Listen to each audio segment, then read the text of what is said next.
मुझे बोलने को आमंत्रित किया है और अगर सदन, विशेषतः विपक्ष, मेरे वक्तव्य को सुनने का धैर्य रखे तो बहुत सारी चीजें उजागर हो सकती हैं। You are not India, for India is not corrupt.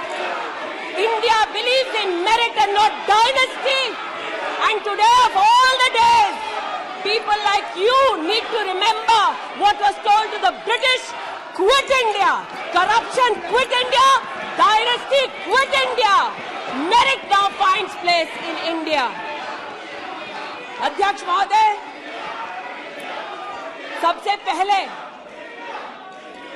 आपकी पीठ पर, आपके आसन पर जिस प्रकार का आक्रामक बर्ताव आज देखा गया, उसका मैं खंडन करती हूं। पहली बार राष्ट्र के इतिहास में भारत मां की हत्या की बात की और कांग्रेस पार्टी यहां पर तालियां बजाती रही। जो भारत की हत्या की बात पर कांग्रेस पार्टी ने ताली पीटी आज इस सदन में, इस बात का संकेत पूरे देश को दिया कि मन में गद्दारी किसकी है। मैं आज हिंदुस्तानी होने के नाते कहती हूं, मणिपुर खंडित नहीं है, विभाजित नहीं है, मेरे देश का अंग है। मैं इनसे पूछती हूं, इन्हीं के अलायंस के एक सदस्य बैठे हैं जिन्होंने तमिलनाडु में कहा कि भारत का मतलब मात्र उत्तर भारत। अगर हिम्मत हो राहुल गांधी में तो आकर भारत के ऊपर इस प्रकार का कटाक्ष करने वाले डीएमके के अपने साथी का खंडन करके बताएं। कांग्रेस पार्टी के एक नेता ने कश्मीर में रेफरेंडम की बात की। अगर हिम्मत है गांधी खानदान में तो इस सदन में और इस देश को बताए कि कश्मीर को देश से हटाने की साजिश में कांग्रेस के उस नेता का वक्तव्य क्यों है। You are not India because you define corruption in India. You are not India because you define incompetence. You are not India. एक मिनट, माननीय सदस्य, ये तरीका ठीक नहीं है। सदन में नारेबाजी करना तरीका ठीक नहीं है। प्लीज माननीय सदस्य बैठिए, उनको अपनी बात कहने दीजिए। आपने अपनी बात कही है, यह तरीका ठीक नहीं है। नो गलत तरीका है आपका, नो गलत तरीका है आपका। स्मृति जी, पुनः कहती हूं अध्यक्ष महोदय, शायद अपने ही कोलाहल में सुन न पाए हो। मणिपुर हमारे देश का अभिन्न अंग है, खंडित न था, न है, न कभी होगा। इनके यूपीए के अलायंस के एक नेता ने तमिलनाडु में एक वक्तव्य दिया है। पुनः कहती हूं कि भारत का मतलब मात्र उत्तर भारत। मैं आज गांधी खानदान से, कांग्रेस पार्टी से पूछना चाहती हूं, क्या भारत केवल उत्तर भारत है? अगर दम है तो अपने पार्टनर को मुंह तोड़ जवाब दे, अगर हिंदुस्तान में आस्था रखते हैं।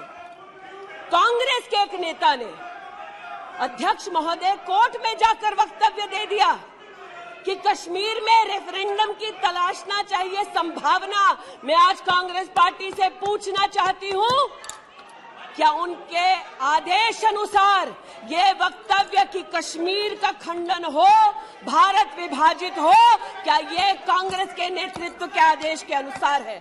अध्यक्ष महोदय, पुनः कहती हूं, हमारे राष्ट्र के संसदीय इतिहास में आज तक भारत मां की हत्या की बात करने वाले कभी भी बैठकर मेज नहीं थपथपाते, कांग्रेसियों ने बैठकर मां की हत्या के लिए मेज थपथपाई है। ये बात करते हैं इंसाफ की, ये चेहरा धूमिल है, ये चेहरा धूमिल है। मैं बताऊं किसका चेहरा है, मैं बताऊं किसका चेहरा है अध्यक्ष महोदय। ये चेहरा है गिरिजा टिक्कू का। सुन लीजिए पंडितों की दास्तान आप भी। गिरिजा टिक्कू का यह चित्र है। 90 के दशक में एक महिला यूनिवर्सिटी में अपना पेचेक लेने जाती है। सारी बातें करूंगी। अपना पेचेक लेने जाती है, बस से घर लौटने का प्रयास करती है। उसको 5 मर्द बस से खींचकर टैक्सी में ले जाते हैं, बलात्कार करते हैं और फिर आरी से उसका बदन काट देते हैं। जब गिरिजा टिक्कू के जीवन पर एक फिल्म में एक प्रति आया, मैं आज कहना चाहती हूं कि कांग्रेस के कुछ प्रवक्ताओं ने उसको प्रोपेगेंडा कहा। सरला भट्ट, आप नहीं चाहते कश्मीरी पंडितों की दास्तान कहीं सुनाई जाए, आप नहीं चाहते वो आइडेंटिफाई हो एज विक्टिम्स। सरला भट्ट मेडिकल स्टाफ थी। 90 के दशक में उसको उसके इंस्टीट्यूट से अगवा करके गैंग रेप किया गया और सड़क के किनारे रखा गया। आज मैं पूछना चाहती हूं कि एक तरफ इनकी अलायंस के लोग हिंदुस्तान को विभाजित करने की बात करते हैं, ये आज अपने आप को इंसाफ के पुजारी बताते हैं, लेकिन मुझे बताइए गिरिजा टिक्कू, सरला भट्ट को कब इंसाफ मिलेगा? हर गली हर मोहल्ले में एक स्लोगन गूंजता था पंडितों के बीच, रलियू सलियू गलीव। पुनः कहती हूं, रलियू सलियू गलीव। आप चिल्लाना बंद करें, समझे पहले। रलियू सलियू गलीव।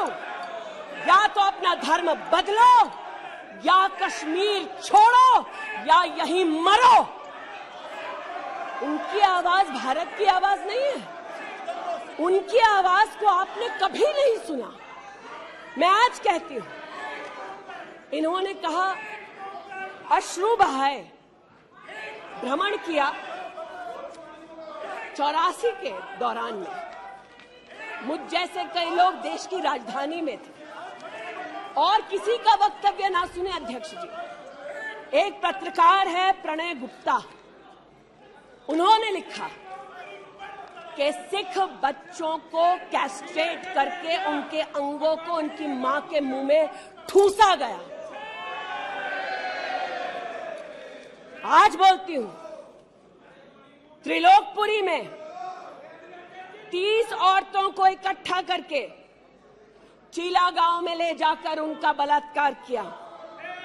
सुल्तानपुरी में एक महिला ने एफिडेविट दी है, मेरे हस्बैंड को मार दिया, बेटी को शादी से एक रात पहले उठाकर ले गए और उसका बलात्कार किया। एक 45 साल की मां ने कहा सिख दंगों के दौरान कि न सिर्फ मेरे पति को मारा, न सिर्फ मुझे गैंगरेप किया, बल्कि मेरे सामने मेरे बेटे पर केरोसिन छिड़ककर उसको आग लगा दी गई। और आज ये भारत की बात करते हैं।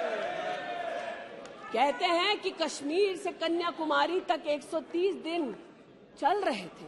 मैं जोड़ों के दर्द पर भाषण नहीं दूंगी अध्यक्ष महोदय, लेकिन इतना जरूर कहूंगी कि जिन वादियों को हिंदुस्तान ने खून से सना देखा है, जिन वादियों में गोलियों की आवाजें हर दिन सुनाई देती थी, जब ये उन वादियों में गए तो जैसे कश्मीरी कहते हैं शीन जंग कर रहे थे, बर्फ के गोलों के साथ अपने के किसी परिजन के साथ खेल रहे थे। अध्यक्ष महोदय, ये तब संभव हुआ जब प्रधानमंत्री मोदी ने धारा 370 हटाई। आज इस सदन में उल्लेख हुआ है कि ये गए हैं, I have been to Manipur, you might have not been.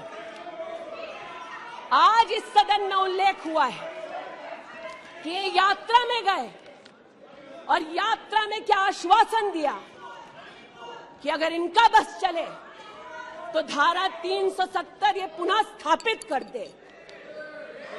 धारा 370 की वजह से कश्मीर की बेटियों को दहेज के लिए अगर प्रताड़ित किया जाता था तो वहां की बेटियों के पास कानून का सहारा नहीं था, क्योंकि इन्होंने धारा 370 लगाई। कश्मीर में अगर बेटियां प्रदेश के बाहर ब्याही जाती थी तो उनके पैतृक संपत्ति पर उनका अधिकार समाप्त हो जाता था, क्योंकि इन्होंने धारा 370 लगाई।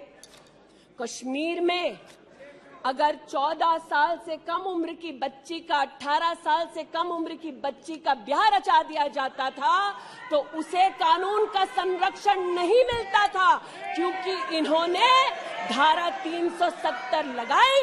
आज जो भग गए हैं सदन से उनसे कहना चाहती हूं कि इस देश में न धारा 370 लौटेगी, इस देश में कभी भी पंडितों को रलिव सलिव गलिव का धमकी कोई देने वाले बचेगा नहीं। आज कई यहां पर बहनें उपस्थित हैं जो वहां से अपनी आक्रोश को और राहुल जी के प्रति समर्थन को व्यक्त कर रही हैं। 84 के दंगों का विवरण सुनकर, गिरिजा टिक्कू का विवरण सुनकर, और मैंने स्वयं अध्यक्ष जी मणिपुर के मुख्यमंत्री से बात कर त्वरित रूप से वहां पर लोग पकड़े जाएं, न सिर्फ इसका वहां पर निवेदन किया बल्कि वो लोग पकड़े गए। सीबीआई की इंक्वायरी जारी है। लेकिन जो आज यहां बैठे हैं, मैंने उनसे पूछना चाहती हूं, जो चले गए, उन्होंने कहा वो राजस्थान गए हैं। और राजस्थान में क्या हुआ महोदय? गिरिजा टिक्कू को तो 90 के दशक में आरी से काट दिया गया था। भीलवाड़ा में 14 साल की लड़की के साथ सामूहिक बलात्कार होता है। इस सदन से 2 महिला एमपीज उस परिवार से मिलती हैं। बच्ची जब जिंदा थी गैंगरेप के बाद महोदय, उसे काटा जाता है, फिर उसे भट्टी में डाल दिया जाता है। ये इन महिला सांसदों का वक्तव्य है कि जिस बच्ची को 14 साल की उम्र में जब जीवित थी गैंगरेप के बाद भीलवाड़ा राजस्थान में काटा गया, जलाने के लिए फेंका गया, उसका मात्र एक हाथ भट्टी के बाहर छूट गया था। मैं आज पूछना चाहती हूं अध्यक्ष महोदय, ये आज जो जोर जोर से चिल्ला रहे हैं, न्याय की गुहार इन्होंने तब नहीं लगाई जब 60 साल की एक महिला का पश्चिम बंगाल में उसकी नाती के सामने गैंगरेप हुआ। कोर्ट में केस लंबित है, इनका दिल नहीं दहला और पूछ रहे थे कि मणिपुर के बारे में, आप नॉर्थ ईस्ट के बारे में नहीं जानते। जिन्होंने प्रस्तावना की उनसे कहती हूँ, नल्ली का मैसेकर हुआ, 5 मिनट के लिए कांग्रेस की एक नेत्री गई, लेकिन इनका क्या रुख था तब?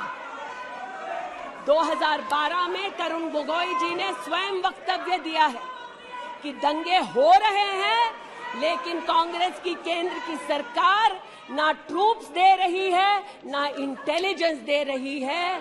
कोकराझार की बात करते हैं, ये मेरा वक्तव्य नहीं है, तब के कांग्रेस के मुख्यमंत्री तरुण गोगोई का वक्तव्य है।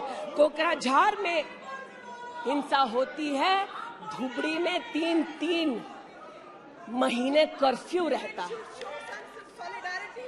आज महोदय जो लोकतंत्र की दुहाई दे चुके हैं, हम बार बार इस सदन में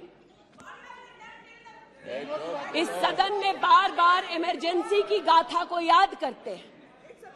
इस सदन में हम लोग बार बार उन नेताओं को, उन सामाजिक संस्थाओं को, उन मीडिया के बंधुओं को, उनकी प्रिंटिंग प्रेस कैसे जबरन बंद कर गई उसको, इस पर विस्तृत चर्चा होती है। लेकिन इमरजेंसी के कालखंड में साधारण महिला का इन्होंने, कांग्रेस पार्टी ने क्या हश्र किया। स्नेहलता रेड्डी की आज बात करना जरूरी है। बेंगलुरु की जेल में बंद किया गया और इसलिए बंद किया गया क्योंकि वो सोशलिस्ट थी, भाजपाई नहीं थी, सोशलिस्ट थी। और जब बंद किया 2 मई 1976 को, तब उन्होंने अपनी प्रिजनर्स डायरी में लिखा, और मैं कोट कर रही हूं, जो पब्लिकली अवेलेबल है। As a woman comes in, she is stripped naked in front of everyone else. When a human being is sentenced, is the punishment not enough? Must the human body be degraded and humiliated? ये स्नेहलता रेड्डी के शब्द हैं, जो उन्होंने emergency के कालखंड में jail में लिखे, अपनी अचीवमेंट्स को बताते हुए। जून 6, 1974 में स्नेहलता रेड्डी लिखती है that at least I have achieved something here. I have stopped the horrible beatings the women prisoners used to get. ये कांग्रेस का इतिहास है और ये भारत की बात करते हैं। अस्थमा की पेशेंट थी ये महिला, जेपी जी को तो डायलिसिस ना करने दिया, अस्थमा की इस पेशेंट को दवा नहीं लेने दी। वो 2 बार एस्थमेटिक कोमा में गई और एस्थमेटिक कोमा में जाते जाते जब उनकी हालत बिगड़ी तो पैरोल पर उनको 15 जनवरी 77 में छोड़ा। चार्जशीट में इस औरत का नाम नहीं था और 5 दिन बाद उनका देहांत हो गया। इनका इतिहास खून से सना है और जिनकी हत्या हुई आज वो इनको कटघरे में नहीं ला सकते, इसलिए आज इस सदन में मैं उनका नाम ले रही हूं, उनके बारे में बोल रही हूं। चाहते हैं कि मणिपुर पे चर्चा हो, मणिपुर पे चर्चा करने के लिए बार बार पार्लियामेंट्री अफेयर्स मंत्री ने गुहार लगाई, बार बार देश के गृह मंत्री ने कहा, हमारे श्रद्धेय राजनाथ जी ने भी कहा कि आप मणिपुर पे सदन पर चर्चा कीजिए, हम चर्चा के लिए तैयार हैं, भागे ये, हम नहीं, भागे ये और हम नहीं। और भागने के पीछे कारण क्या? क्योंकि गृह मंत्री जब बोलने लगेंगे, परतें जब खुलने लगेंगी, तब ये मौन साध लेंगे। मौन मुद्रा का उल्लेख हुआ था, मौन थे ये लोग कई चीजों पर और आज भी हैं। अध्यक्ष महोदय, मेरे हाथ में केपीएमजी की एक रिपोर्ट है जो इनके कार्यकाल से संबंधित है, जो कहता है कि करप्शन की वजह से यूपीए की कार्यकाल में हमारे देश की जीडीपी की ग्रोथ को 9% का नेगेटिव इम्पैक्ट होगा। ये अंतर्राष्ट्रीय एजेंसीज बोल रही थी, लेकिन ये चुप थे, आज भी चुप हैं। जो लोग जीरो लॉस थियरी सिखाते थे, आज उसी कांग्रेस के एक नेता को कोयला घोटाले के लिए सजा हुई है और वो चुप है। लेकिन चुप और बहुत सारी चीजों में रहे महोदय। 2005-06 में यूपीए की सरकार को यह ज्ञात हो गया था कि खुले में शौच करने की वजह से महिलाओं का बलात्कार हो रहा है। 2005-06 में इनको पता था, ये सरकारी सर्वे में ज्ञात हुआ है, लेकिन ये चुप थे। 2010 में वर्ल्ड बैंक की रिपोर्ट ने कहा, इनकी तब सरकार थी, कि स्वच्छता न होने की वजह से देश की जीडीपी पर 6.4 का नेगेटिव इंपैक्ट है। ये चुप रहे। महिला का बलात्कार खुले में शौच में हो रहा था, इनको पता था, ये चुप रहे। 2014 तक देश में केवल 39% आबादी को इन्होंने टॉयलेट की व्यवस्था सुनिश्चित करके दी। 2019 तक 100% कवरेज हुआ। 110 मिलियन टॉयलेट। ये हंसते हैं इस पे अध्यक्ष जी। शायद इनको पता नहीं है कि एक महिला के लिए दिन की शुरुआत में शौच के लिए बाहर जाना या सूर्यास्त का इंतजार करना, शौच के लिए बाहर जाना और वहां उसका शारीरिक शोषण होना, बलात्कार होना, ये कितनी बड़ी सामाजिक और क्रिमिनल चुनौती है, इस बात से इनको कोई सरोकार नहीं, इसलिए उपहास का विषय बनाते हैं। आज मुझे ये कहते हुए शर्मिंदगी है कि मैं यहां पर कह रही हूं कि खुले में शौच करने वक्त औरत का बलात्कार होता है, ये उपहास उड़ा रहे हैं और महिला उपहास उड़ा रही है। शायद यही लक्षण है कांग्रेस मिथ अलायंस के कि औरत का बलात्कार हो तो ये हंसे, भारत मां की हत्या की बात हो तो ये यहां पर तालियां पीटे। ये कांग्रेस का लक्षण है। इनकी प्रस्तावना के वक्त ये कहा गया कि हम बात करेंगे मात्र एक व्यक्ति से, हम किसी मंत्री से बात नहीं करेंगे, क्योंकि मंत्रियों की कार्यशैली पर इनको चर्चा नहीं करनी। और शायद सच भी है, इनका अपना अनुभव है कि इनके यहां पावर का केंद्र बिंदु एक था। यहां पर फर्क यह है कि हम सब कलेक्टिव रिस्पॉन्सिबिलिटी के भागीदार हैं। इसलिए आज जब गजेंद्र शेखावत जी के मंत्रालय की ओर से टॉयलेट की व्यवस्था होती है तो मैं एक महिला सांसद और नागरिक के नाते इनका भी उतना ही अभिनंदन करती हूं जितना कि प्रधानमंत्री जी का। जल जीवन मिशन महोदय, हमारे देश में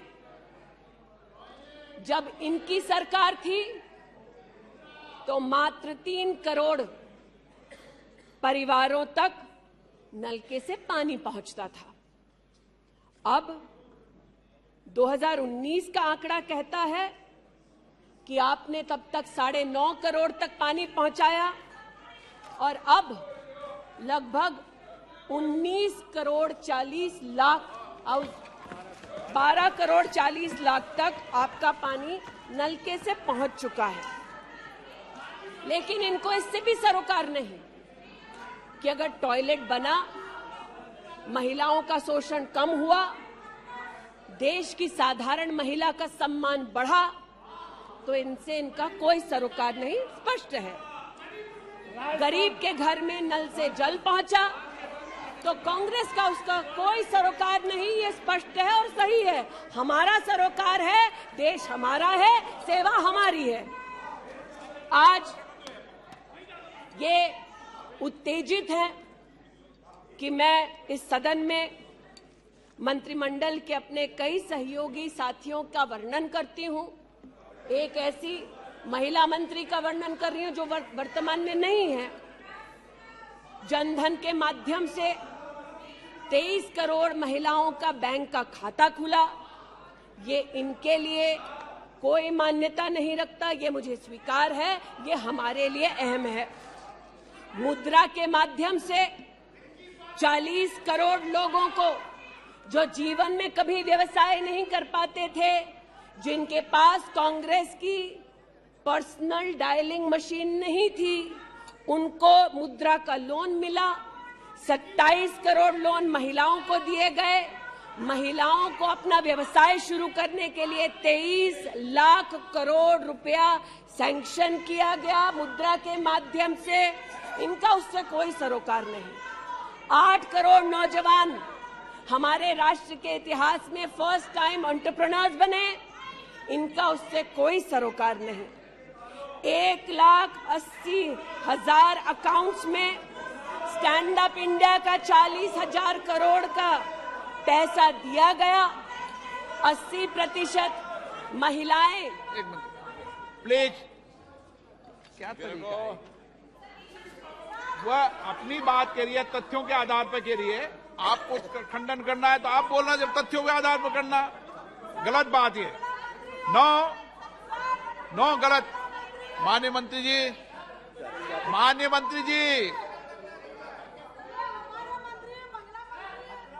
आपकी अनुमति से सर मैं पुनः बोलूं तो जैसा कि मैंने कहा, महिला का अगर आर्थिक सामाजिक उत्थान होता है तो इससे इनको कोई सरोकार नहीं।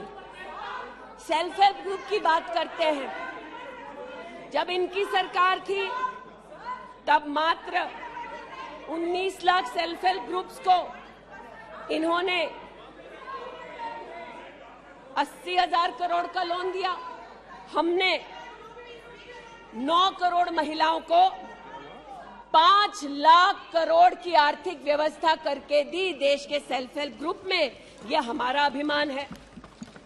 जो आज महिला के बारे में चर्चा कर रहे हैं, टोका-टोकी बंद करो सर। जब इन्होंने महिला संबंधित बजट की व्यवस्था की तब इनके कार्यकाल से 130% ज्यादा बजट हमारे प्रधानमंत्री जी ने देश की महिलाओं को समर्पित किया।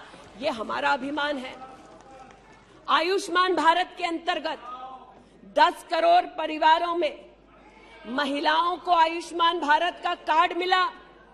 आज तक 2 करोड़ 60 लाख महिलाओं ने हॉस्पिटल वेलनेस सेंटर में सुविधाएं ली। ब्रेस्ट कैंसर में 12 करोड़, सर्विकल कैंसर में 8 करोड़ महिलाओं ने स्क्रीनिंग कराई। इनका उससे कोई सरोकार नहीं, बल्कि इनका उनसे सरोकार है दिल्ली में, जिन्होंने आयुष्मान भारत योजना दिल्ली में लागू ही नहीं की। इनका उनसे सरोकार है। देश में मोदी सरकार में 3 करोड़ 84 लाख घर बने, जिनमें से 2 करोड़ 86 लाख महिलाओं को मिले। इनका उनसे कोई सरोकार नहीं, क्योंकि गरीब महिला लखपति दीदी बन गई। वो हमारा अभिमान है, इनका नहीं।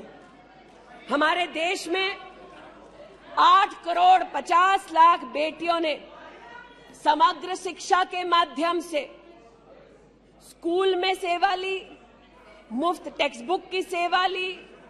बेटियां का ये उपलब्धि हमारा अभिमान है, इनका नहीं। 5 लाख से ज्यादा बेटियों के लिए स्कूलों में अलग से टॉयलेट की व्यवस्था हुई। ये इनका अभिमान नहीं, हमारा अभिमान है। हमें अपनी बेटियों पे गर्व है। 5 लाख दिव्यांग बेटियों को मंथली स्टाइपेंड मिलता है। ये सेवा हम देश की बेटियों को दे सकते हैं। ये हमारे लिए बहुत बड़ा प्रभु का उपकार है। 1,28,000 बेटियों को मेरिटोरियस स्कॉलरशिप दी जाती है, 12,000 रुपए की हर साल। ये सेवा का मौका परिवारों ने हमको दिया। 2 लाख से ज्यादा बेटियों को सेल्फ डिफेंस की ट्रेनिंग दी जा रही है। आज एलिमेंट्री एजुकेशन में बेटियों की एनरोलमेंट 100% है इस देश में। ये हमारे देश के लिए गौरव की बात है। आज पहली बार फीमेल एनरोलमेंट उच्च शिक्षा में महोदय 2 करोड़ से ज्यादा हुआ है महिलाओं का। ये देश के लिए गौरव की बात है। आज दलित बेटियों का एनरोलमेंट बढ़ा है 38%। दलित बेटियों का उल्लेख करती हूँ, ये चिल्लाते हैं इनको दलित बेटियों से सरोकार नहीं, हमको है। ये हमारे लिए गर्व की बात है। आदिवासी बच्चे, लड़कियां 63% उनका एनरोलमेंट बढ़ा महोदय। आदिवासी बच्चों के साथ इनका कोई सरोकार नहीं। आदिवासी बेटियों ने हमारे प्रधानमंत्री को सेवा का मौका दिया। ये हमारे लिए प्रभु की असीम कृपा है। नॉर्थ ईस्ट की बात करते हैं तो महिला ने नॉर्थ ईस्ट में 34% की इंक्रीज हुई है इनरोलमेंट में। नॉर्थ ईस्ट के मेरे सभी साथियों को, चाहे वो सदन में कहीं भी बैठे हों, महिलाओं की दृष्टि से मैं अभिनंदन देती हूं। आज हमारे देश में महिला जो पीएचडी करती है 99.2% की वृद्धि हुई है एनरोलमेंट में पीएचडी करने वाली महिलाओं में। ये हमारे लिए हिंदुस्तानी होने के नाते गौरव की बात है। आज जो महिला शैक्षिक संस्थानों में सेवा दे रही, यूनिवर्सिटीज में, इंस्टीट्यूशंस में, कॉलेजेस में 66%, 66% उनकी वृद्धि हुई है। आप हो करते जाएं, हम तो उनके लिए बल्ले बल्ले ही करेंगे। आज मुझे ये कहते हुए खुशी है कि हमारे लेबर मिनिस्ट्री ने कहा है कि ईपीएफ में 28,70,000 महिलाओं ने अब अपने आप को सब्सक्राइबर बनाया है। आज 2017 से लेकर 22 तक लगभग 1400 महिला साइंटिस्ट को भारत सरकार की विविध स्कीम्स के अंतर्गत सहयोग मिला है। आज महिलाओं को मैटरनिटी लीव में 26 हफ्ते की पेड मैटरनिटी लीव मोदी सरकार ने सुनिश्चित की है। आज महिलाओं ने 3 करोड़ बेटियों ने, महिलाओं ने प्रधानमंत्री मातृ वंदना योजना के अंतर्गत 13,700 करोड़ रुपया अपने बैंक के खाते में पाया है। इस सेवा के लिए प्रधानमंत्री जी को आभार और बेटियों का अभिनंदन। आज हमारे देश की बेटियां सैनिक स्कूल में पढ़ सकती हैं। इस ऐतिहासिक निर्णय के लिए रक्षा मंत्री जी, प्रधानमंत्री जी को आभार। आज हमारी देश की बेटियां आर्म्ड फोर्सेस में परमानेंट कमीशन पा चुकी हैं। हमारे देश का गौरव बढ़ाने के लिए ऐसी बेटियों का आभार। आज जो महिला और महिला हक के लिए यहां बोल रहे हैं,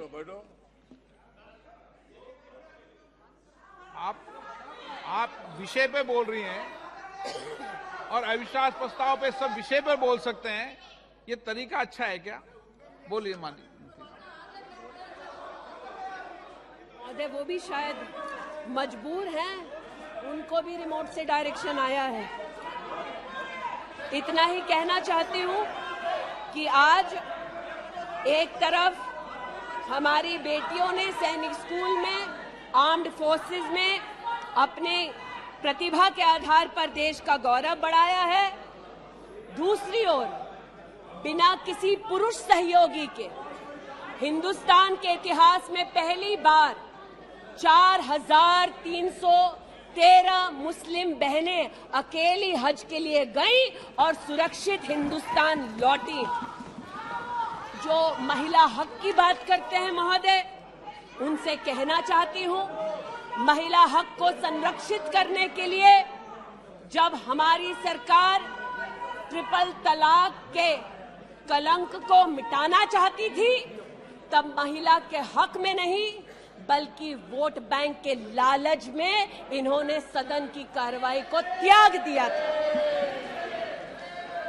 आज जब ये महिला सुरक्षा की बात करते हैं महोदय, तो ये कहना उचित होगा कि एक तरफ निर्भया फंड की रचना की घोषणा करते हैं 13 में, एक काम निर्भया फंड में नहीं करते, लेकिन जो निर्भया के बलात्कारी हैं उनको कांग्रेस नित अलायंस के लोग बलात्कारी के हाथ में 10,000 रुपए और एक सिलाई की मशीन देते हैं।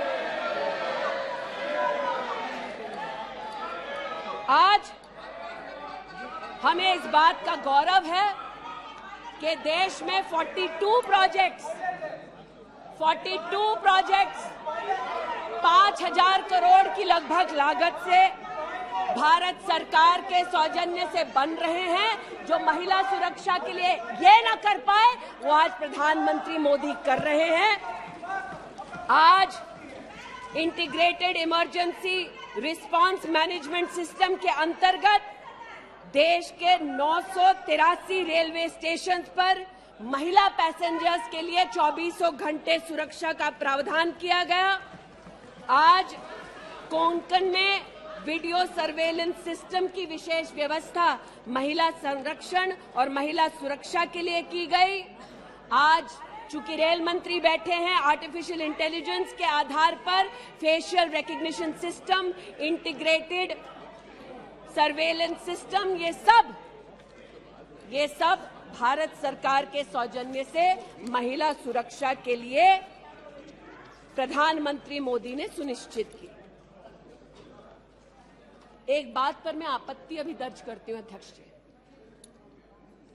कि जिनको आज मुझसे पहले वक्तव्य देने का अधिकार दिया गया, उन्होंने जाते जाते एक अभद्र यहां पर लक्षण के दर्शन दिए। It is only a misogynistic man who can give a flying kiss to a parliament with seats female members of parliament. ऐसी गरिमा विहीन आचरण को इस देश के सदन में कभी नहीं देखा गया। ये उस खानदान के लक्षण हैं, या आज सदन में देश को पता चले। लेकिन कहां गए हैं, वहां पर क्या हालात हैं अध्यक्ष महोदय? गोद भराई के नाम पर राजस्थान में भास्कर ने लिखा है कि राजस्थान की कांग्रेस की सरकार जेब भराई कर रही है। 13 से 20 महीने का घरबाशय दिखाया जा रहा है राजस्थान में, और भारत की तिजोरी से पैसा लूटा जा रहा है। इनका सरोकार महिला उत्थान से नहीं, ये महिला के बारे में क्या सोचते हैं, इनकी क्या हरकतें हैं, इनके नेता ने जाते जाते यहां पर उसको प्रसारित कर दिया है। लेकिन इन्हें सरोकार इनके नेता को किससे है? चीन से है। तो चूंकि सब चीन में इतनी रुचि लेते हैं कांग्रेस पार्टी के नेता, इसलिए आज एक सुखद समाचार भी सुनाती हूं। चीन में 31st यूनिवर्सिटी गेम्स हुआ। 1959 से लेकर आज तक भारत को मात्र 18 पदक मिले। इस बार 26 मेडल का रिकॉर्ड हिंदुस्तान के बच्चों ने स्थापित किया। भारत मां के टुकड़े के लिए तालियां बजाते थे, भारत मां के बच्चों के लिए तो बजा दो।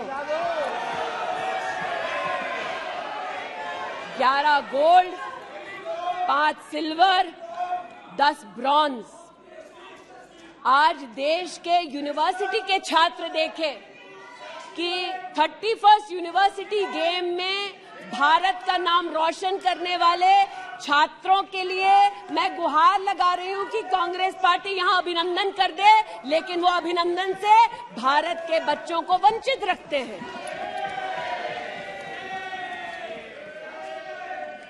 बात अभिनंदन की निकली तो एक वो भी थे जिन्होंने आसमान चीरा और दुश्मन को मुंहतोड़ जवाब दिया।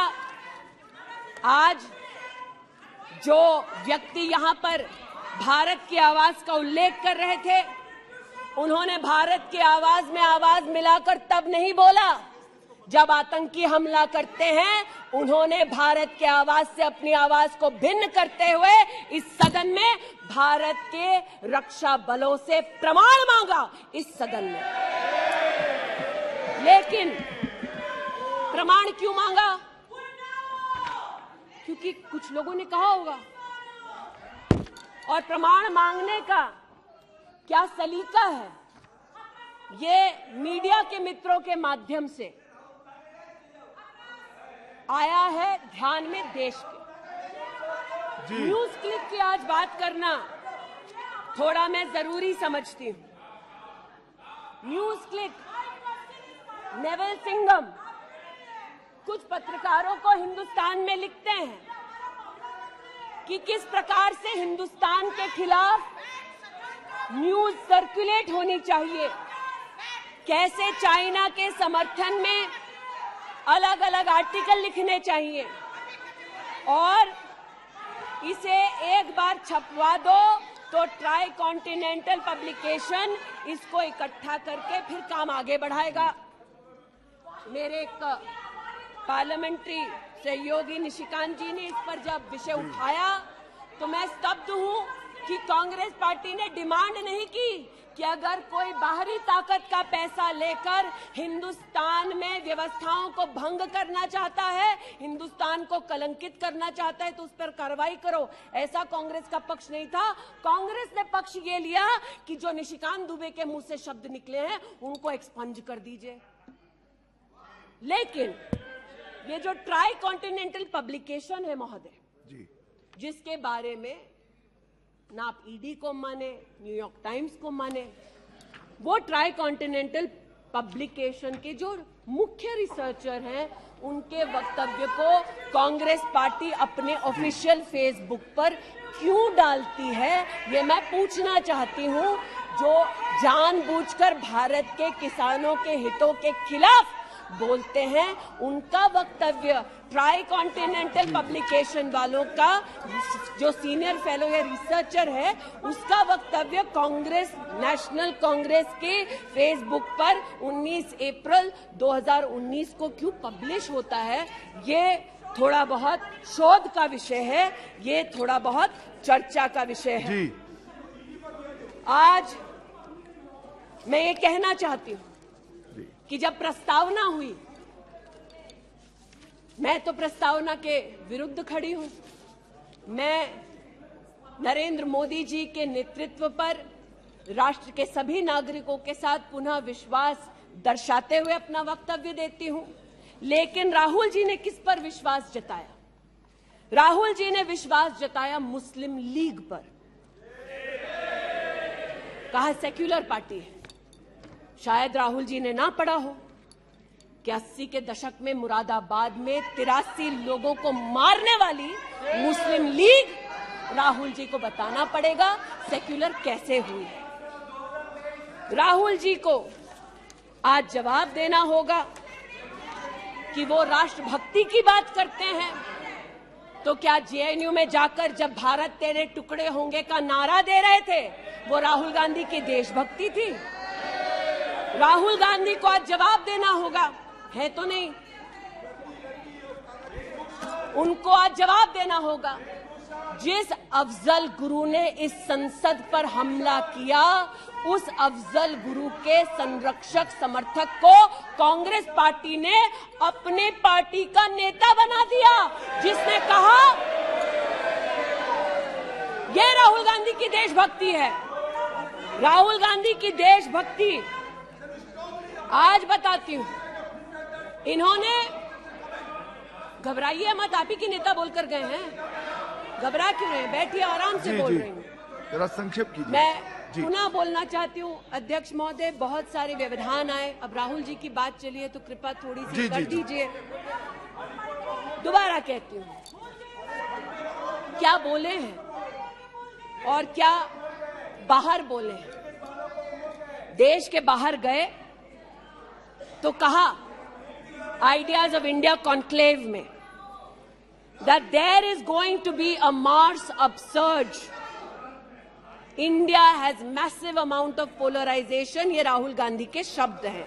इसका मतलब राहुल गांधी ने विदेश में जाकर कहा हिंदुस्तानी सौहार्द की भूमिका में नहीं रहते। राहुल गांधी ने कहा कि हिंदुस्तानी भाईचारे में इतना विश्वास नहीं करते because there is a massive amount of polarisation. और राहुल गांधी ने कहा there is going to be a mass upsurge. Now the question is, how can the opposition effectively use the upsurge to change politics? मतलब उन्होंने कहा कि देश में उथल पुथल होगी। मैं स्पष्ट करना चाहता हूं, विपक्ष इस उथल पुथल को कैसे इस्तेमाल कर सकता है ये मैं सोच रहा हूं। फिर उनका शब्द है देश में केरोसिन फैला है, हमें एक चिंगारी की जरूरत है। आज पूछना चाहती हूं, माचिस ढूंढते ढूंढते राहुल गांधी कहां गए? अमेरिका गए, तंजीम अंसारी के साथ, जो पाकिस्तानी इमाम जावेद अहमद के साथ ताल्लुक रखते हैं, अमेरिका में अपने कार्यक्रमों को उनके साथ करवाया। राहुल गांधी, मिन्हाज खान, जो हिंदुस्तान के खिलाफ आवाज बुलंद करते हैं, उनके साथ उन्होंने मीटिंग की। आज जो लोग इस देश में एस्पियोनाज के लिए पकड़े जाते हैं, उनका राहुल गांधी ने जाकर विदेश में समर्थन किया। वे तब से अडानी अडानी कर रहे हैं, तो अब थोड़ा मैं भी बोल दूं। फोटो मेरे पास भी है। इतना ही खराब है तो जीजा जी उसके साथ क्या कर रहे हैं? तो निशिकांत जी सही कहा, किसी को सेट करो, किसी को भेंट करो। पूछना चाहती हूं, 1993 में मुंद्रा पोर्ट में कांग्रेस की सरकार ने अडानी को जगह दी। तब प्रधानमंत्री कौन थे? कांग्रेस के थे। वित्त मंत्री कौन थे? मनमोहन सिंह थे। अडानी बोल रही हूं। यूपीए के कार्यकाल में अडानी को इन्होंने 72,000 करोड़ का लोन दे दिया। क्यों दिया? राजस्थान में 60,000 करोड़ से ज्यादा का समझौता कर लिया गहलोत जी के साथ। 20,000 एकड़ जमीन ले ली। क्यों किया? केरल में कांग्रेस की यूडीएफ सरकार के साथ पोर्ट का काम क्यों दिया? महाराष्ट्र में जब कांग्रेस के पास सत्ता थी, तो फिर कांग्रेस ने अडानी को पोर्ट का काम क्यों दिया? बंगाल में हल्दिया पोर्ट का काम अडानी को क्यों दिया? छत्तीसगढ़ में कांग्रेस पार्टी ने अडानी को काम आदिवासियों ने मना किया, फिर भी क्यों दिया? अब इसमें बेटा कितना सेट होगा, दामाद को कितना भेंट होगा, हम क्या जाने। लेकिन आज अरे दामाद का मामला है, बैठ जा भाई। दामाद आपका नहीं है, जिनका है वो नहीं चिल्ला रहे, आप क्यों चिल्ला रहे? बैठ जाइए भाई। जिसका है दामाद वो नहीं चिल्ला रहे, आप क्यों चिल्ला रहे? बैठिए। अरे बैठ जाइए, बैठ जाइए, बैठ जाइए, बैठ जाइए, बैठ जाइए। कोयले घोटाले में पकड़े गए, 2G में भी पकड़े जाएंगे। बैठ जाइए प्लीज। आप बताइए, इस पूरी बला की जड़ मौत है। पूरी बला की जड़ परिवारवाद में है, और परिवारवाद की राजनीति की जड़ कांग्रेस पार्टी में है। इनके अलायंस के लोग चारा खाते हैं, ये उनके घर मटन खाने चले जाते हैं। इनके अलायंस के लोग रेल की नौकरी के लिए गरीब की जमीन खाते हैं, जाके वो उन्हीं लोगों को गले लगाते हैं। और इनके सब के पीछे एक ही मजबूरी है, जो बड़ी विनम्रता से अजीत दा ने भी स्वीकारी कि मजबूरी हमारी कि तीसरी बार जनता कह रही है, फिर एक बार मोदी की बारी। Okay, now please conclude. तो मैं लिसन प्लीज। ये आज बैठिए। यहाँ पर उल्लेख कर रहे थे किसान की। आप भी बैठिए, आप किस लिए खड़े? ये बात आज कर रहे थे किसान की, तो किसान का क्या हश्र करते हैं वो मैं बताना चाहती हूँ। अध्यक्ष महोदय, थोड़ी सी मुझे मोहलत दे दें। ये मैं कहना चाहती हूँ उस क्षेत्र की बात जिसकी मैं प्रतिनिधि हूँ, जहाँ पर बैठिए प्लीज, बैठिए दलित प्लीज मांग कर रहे थे विद्यालय की। 1982 में किसानों ने 4 बीघा 2 बिस्वा जमीन इंटर कॉलेज के लिए दी, और अमेठी में धोखे से किसानों की ये जमीन हड़पने वाले फाउंडेशन का नाम गांधी खानदान है। 2016 में राहुल जी दौरे में गए तिलोई, वहाँ पर लोगों ने कहा 200 छात्रों ने सुनिए कि जमीन वापस कर दो, हमारे लिए कॉलेज की व्यवस्था करो। इन्होंने अपने अलायंस पार्टनर के साथ उन छात्रों को जेल भगा दिया। 17 में जेल भगाया। सेठा गौरीगंज में प्रमाण है, आ जाओ गौरीगंज, दूध का दूध पानी का पानी यही कर दूंगी। गौरीगंज सेठा रोड पर जमीन हब्जाली, भूसियावा मार्ग पर, नरसिंह भानपुर पर मुंशीगंज में जमीन हत्या ली। ये उनका संस्कार है।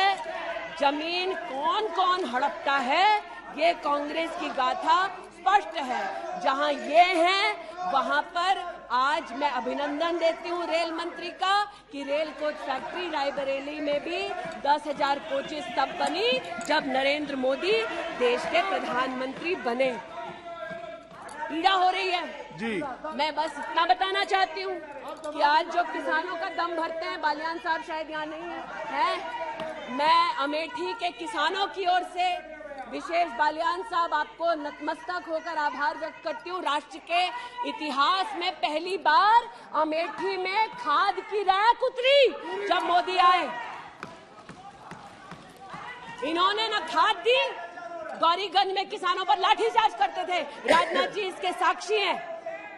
इन्होंने 80% लोगों के पास अमेठी में जहां 5 दशक इन्होंने राज किया, 80% लोगों को शौचालय नहीं दिया, 60% लोगों के घर में बिजली नहीं दी। और ये आज लोकतंत्र की बात करते हैं, अपनी प्रतिभा की बात करते हैं। आज मैं आभार व्यक्त करती हूँ। अमेठी का पहला सैनिक स्कूल मोदी जी ने दिया, 7.5 लाख लोगों को मुफ्त अनाज मोदी जी दे रहे हैं। अमेठी का आज पहला मेडिकल कॉलेज जिसके नाम से इस खानदान ने जमीन हड़प ली थी, वो नरेंद्र मोदी ने दिलवाई। आज मैं इतना कहना चाहती हूँ अध्यक्ष महोदय, जो अभी है नहीं, जो 50 साल की उम्र के बाद देश देखने निकले थे, वो देश के किस कोने में वर्तमान में है मैं नहीं जानती, लेकिन इतना एक मिनट। और देखिए, आपने एक फिलोसोफर का मंत्रिमंडल में अविश्वास प्रस्ताव लाया है, मंत्रिमंडल उस संबंध में बोलेगा, उनको बोलने का अधिकार है। प्लीज आप बैठ जाइए। मणिपुर पर चर्चा आपने नहीं मांगी है, वो एक विषय है, उस पर चर्चा हो रही है, उसका उत्तर भी आएगा, परंतु no please sit down, please sit down. But what sir of the enemy who speaks slyly, what of that enemy? आज जिनके पास ना नीति थी, ना नियत थी, ना देश के प्रति निष्ठा थी, आज ना जो कभी हिंदू के हुए, जिन्होंने राम के अस्तित्व को नकार दिया, ना सिखों के साथ जिन्होंने इंसाफ किया, जो ना कभी महिलाओं के उत्थान के लिए समर्पित थे, ना नौजवान के सशक्तिकरण के लिए समर्पित थे, ना किसान के बलिदान को स्वीकार कर किसान की समृद्धि के लिए समर्पित थे। आज उनसे कहना चाहती हूं कि जो समर्पित है, जो सबके विश्वास के साथ सबका विकास कर रहा है, उस पर देश को पुनः विश्वास दिखाएंगे। 24 में पुनः मोदी सरकार बनाएंगे।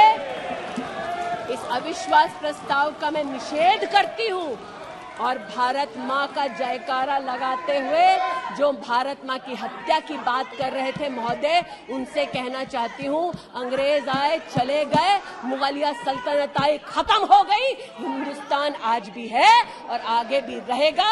और हिंदुस्तान इस देश की तिजोरी की चाबी वापस उनकी माताजी के हाथ में नहीं देगा।